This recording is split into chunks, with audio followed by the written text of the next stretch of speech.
beginning. And so I just call it the feasibility, it's a Puerto Rico feasibility study. And what I'm calling the title here is, can you guys see this? Yes, we can. Okay, great. Yes. So what is the PRCC? And PRCC stands for Puerto Rico Climate Corps. And really, just like Eva said, how can we align efforts? And like what, and some conclusions, because the study itself is over 100 pages and it's still in process. And I haven't delivered it. I haven't delivered the final feasibility study to the funder yet. So once I do, it's going to be public. But yeah, so it started with the funder, Peter Alfond Foundation, being really excited about what Green City Force, a nonprofit in New York City. So Peter Alfond Foundation gave an award to Green City Force, who is the grantee, and they were interested in the idea of expanding this AmeriCorps program that focuses in public housing and reducing the unemployment rate of young people in public housing by having them be enlisted in service, just like like a AmeriCorps service or Peace Corps, and training them for green jobs. So the percentage, I don't know if you guys know, like through the Blurb, but the percentage rate of young employment, of unemployment in public housing in New York City is 72%. And so Green City Force's mission is to reduce that number and to hopefully be a part of this like urban climate mitigation by supporting sustainability behavior change in public housing specifically. And so, yeah, I was actually the program director developing the program and the chief service officer, and I had left to start my consulting firm. I'm Puerto Rican, my family's from Guayama. I live in New York City. So I was really excited to have this opportunity kind of fall in our laps. Like it happens really quickly because of the funder's interest. And so I am, Impact Jedi with my partner, Eliza Villanueva. And we're also potentially the implementation anchors if we get enough money to kind of get this to the next level. So those are the folks involved. And then why did we not choose to continue with Green City Force as a name? Because we kept on referring to, when we were describing Green City Force, we kept on kind of reverting back to a Puerto Rico Climate Corps. We kept on coming back to this Climate Corps idea. And so we also, and the translation, El Cuerpo Climático de Puerto Rico, was more compelling to the Puerto Rican audience that we kept on, engaging with. And lastly, the Biden administration's announcement to invest in climate corps and to have climate corps increase throughout the country was something that we were pointing to in like this compelling argument of having for Puerto Rico to have its own climate corps. And so we ultimately, after like I was living, I just got back from Puerto Rico, but I was living in Puerto Rico for the last 8 months, conducting. So the whole research has been in Puerto Rico. Just to be the foundation was very specific on where they wanted me to target my attention, and that was in the Northwest. So mostly in Arecibo. I was living in Arecibo and Isabela. But I really did focus groups in the West. I was called to do focus groups in Mayagüez and Isabela and Arecibo. So you'll see those things. But as I brought the Green City Force's mission and what I understood about what young people were telling me and what the community interviews were suggesting, I gave, kind of proposals of what a Puerto Rico Climate Corps can be for Puerto Rico. So this is almost like conclusions, right? Like there's so much that came out of this, but I'm just giving you guys the snippets. We believe that the mission for Puerto Rico Climate Corps could be to recruit young adults 18 to 24 who are disconnected from the economy on the island, to enlist in green service and training, to contribute to citywide, island-wide sustainability efforts and economic prosperity for the participants through green career pathways. So it's a service to career models in the same way Green City Forces. Young person does service and then they gain placement in green sector. And so we believe that the target, there was a whole like study around why the 18 to 24-year-olds age group, why prioritize.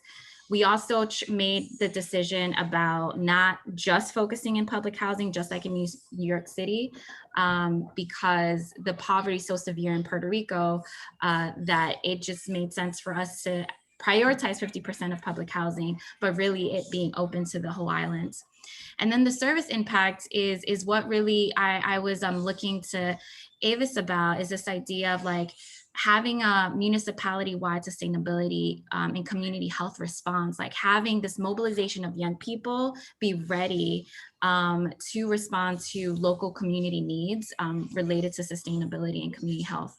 And so it would be like a request form of local residents, kind of us mobilizing to support, but really just to ultimately to achieve a strong sustainability outcomes. And then, like I said, it's going to be citywide, but really the pilot would be 15 core members from Mayagüez, Isabela, and Arecibo. 1 second. Nation? Okay, it's my 3-year-old who I'm like trying to focus. All right, and so our partners during the focus groups were Boys and Girls Club because of their proximity to public housing. So during the feasibility study, we focused on 4 markets.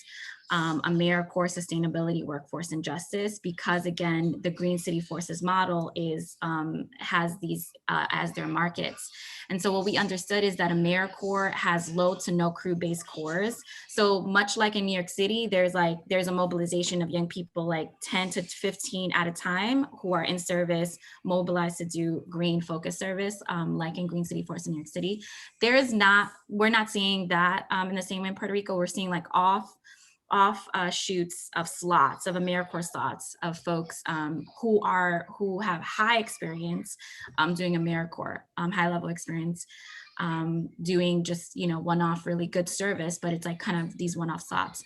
And then sustainability, we know that Joselio had announced the Puerto Rico sustainability agenda, but there's no real currently, and you guys could tell me, but currently no standardized sustainability efforts in place. Like every municipality has their own sustainability agenda or no sustainability agenda at all. And the last 2 is that the workforce, as we had our interviews revealed that there's 2 generational approach to workforce, but it's mostly prioritizing 18 below, the age group of 18 below, and parents, and that's a 2 generational component. And lastly, the justice work, a lot of feminist groups, a lot of climate justice groups in the diaspora, and then self-determination, like decolonization efforts. So, and then I did an assessment on the Puerto Rico Public Housing Authority, and what Puerto Rico Public Housing is run by HUD in the same way it's run in New York City. And there's the same amount of public housing development in Puerto Rico as the same amount in New York City, which is really interesting. We narrowed it down to 7 developments that we would focus our target in public housing if we needed to. But what we're really curious and kind of and supporting is this idea of this like 85 to 90% dependence on imports, and this 90 to 100 dependence on energy, and obviously the severe poverty rate. What we know is that there's statehood priorities, and things like that. So that was like the general assessment. And so I just wanted, the focus groups are really successful. Who are the young people? We ended up having 50 participants. They all received $40 gift cards for their participation, and they were mostly Boys and Girls Club alums, and they were also mostly from public housing residents. And so the conclusions from the focus groups revealed that 80% of the participants in the focus groups were not aware of the pathways toward employment with AmeriCorps and did not know about the existing and potential for employment in the green sector. And as you guys can imagine, in the community profiles that we did, it revealed that the coastal areas on the island need the most attention, the hardest hit from hurricanes, severe isolation, tourism issues. I mean, just like the young people are saying that they're not seeing the benefits of tourism in their coastal regions, right? And then there's the severe poverty, but we're the witness of like blighted properties, right, in communities. And so that's what we're seeing out of Seagull and other coastal areas. I think there's a couple more slides left. So quickly, the young people that we both interviewed and were part of focus groups we did surveys and conclusion, we had a scorecard, and there was interest levels and sustainability and service generally for that age group of young person. So if we had to do like kind of a profile of what the Puerto Rico Climate Corps could look like versus like the Green City Forces model, the Green City Forces model is their systems change is only on public housing. Puerto Rico Climate Corps focused on all of the islands, and it would have 3 programs: an innovation lab, a service program, and managing and mobilizing the alumni. And if we had to choose pillars, we proposed some pillars. Green City Forces pillar is service, training, sustainability, and justice. And the Puerto Rico Climate Corps pillars would include service, training, sustainability, regeneration, and unity, describing kind of like what we're wanting to achieve in Puerto Rico and what's missing. And so, a big deal. I don't know if I spoke to you, Avis, about this, but what we found is that there was a huge influx of young people going to the National Guards, like being recruited for the National Guard. And so when I spoke to the foundation and spoke to kind of advisors of the feasibility study, they were like, okay, so you need to match the National Guard benefits so it could have the same kind of level of prestige, compelling, and compelling kind of attractiveness as a National Guard. And so we had ideas of like local organizations kind of beefing up the benefits package for the Puerto Rico Climate Corps by, for instance, like there's a bunch of different ideas of that local groups wanted to provide for the benefits package for Puerto Rico Climate Corps. But this is like the really brief, like there's green apprenticeship, there's a job placement thing, but there's also a green apprenticeship affiliation. There's an education award from AmeriCorps.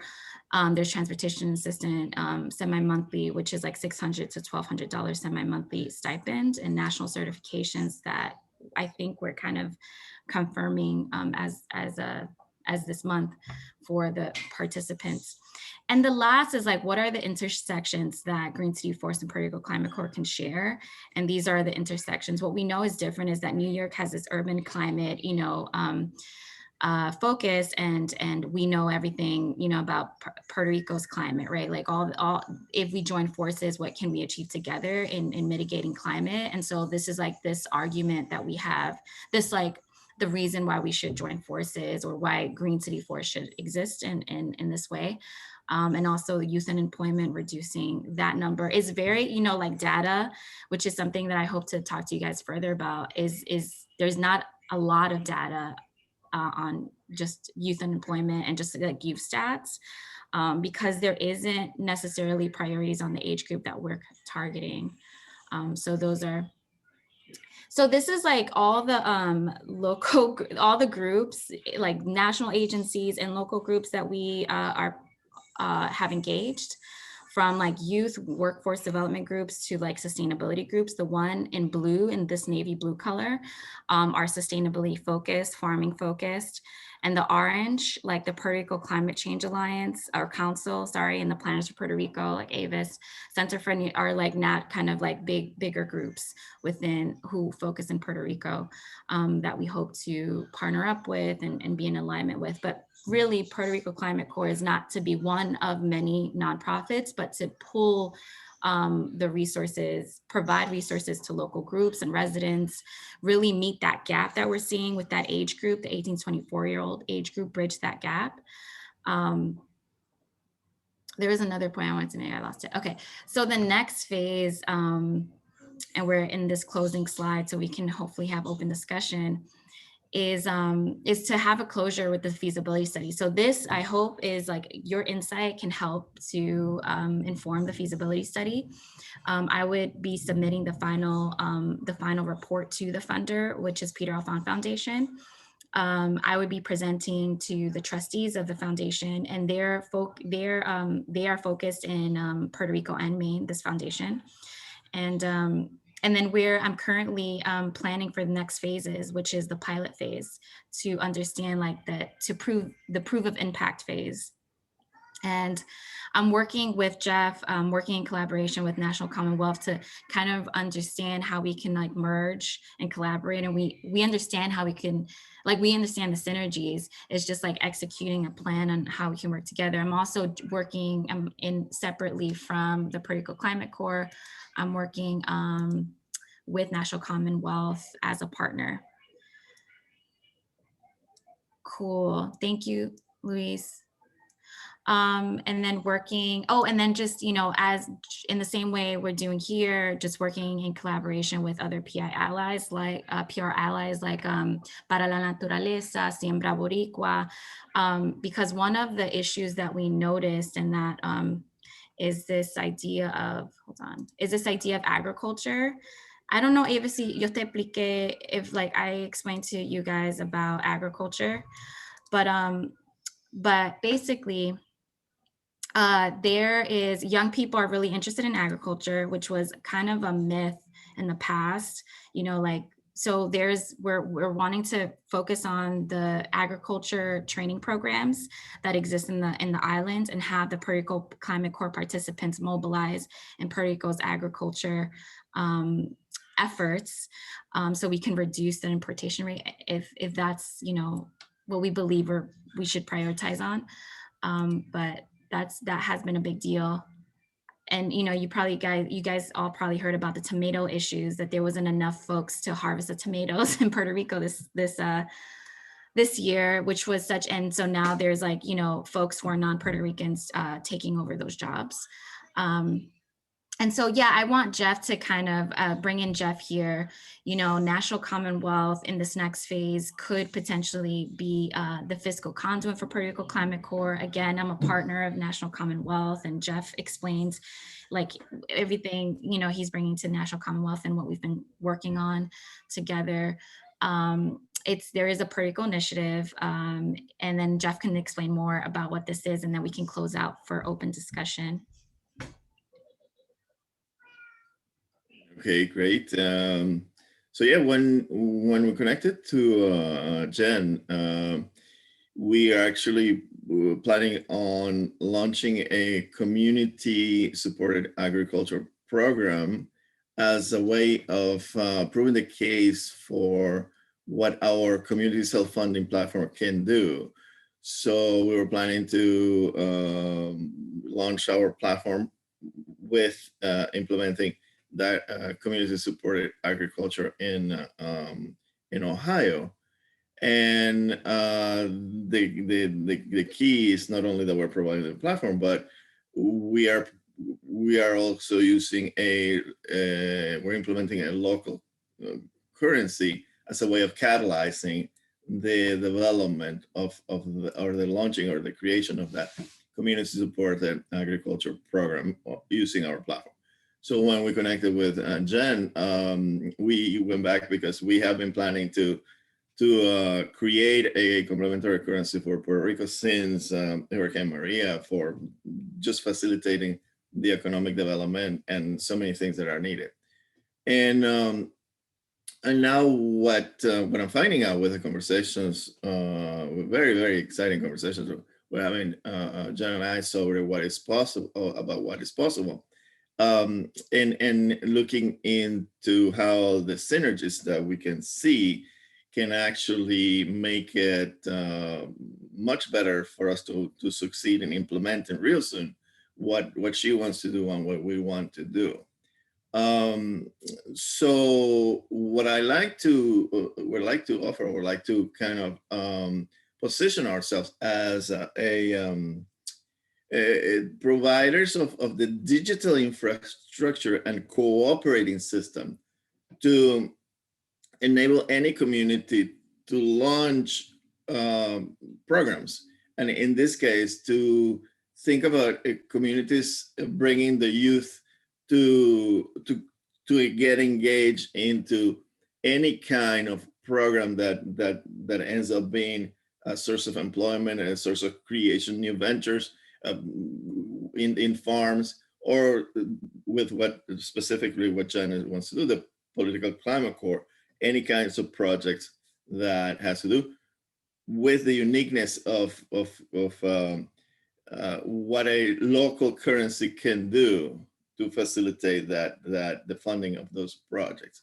So that's what we want to offer, and we would like to invite anybody here to come with us and explore what becomes possible with when we bring this kind of platform to the communities. And what we see, generally, what we see that is possible is really profound and huge in terms of bringing things together. And let's think of it that there's a tremendous amount of goodwill, and there's a tremendous amount of programs already wanting to be implemented. And the limitation is always, we need money to be able to make this happen, to seed it, to launch it. That's what we provide a breakthrough by using the complementary currency. And in that, then we're finding certain cases that we want to implement, which and again, I want to engage everybody in this community, particularly anybody that serves that community, the audience of the youth of 18 to 24 in the island. That's the particular population that we want to empower in basically creating their own way of funding their own economy, their own livelihoods, the future. They are the futures, but it's not because they are younger, it's because what we are going to end up living in the world, it depends how we organize the development and capitalization of their potential. And we want to create a whole new way of doing that. And I think that we have it. And again, we find in Jen the kind of a key factor that we were looking for. And she's brilliant besides that. So we're very happy. We'll be happy to answer any questions. And again, look for opportunities to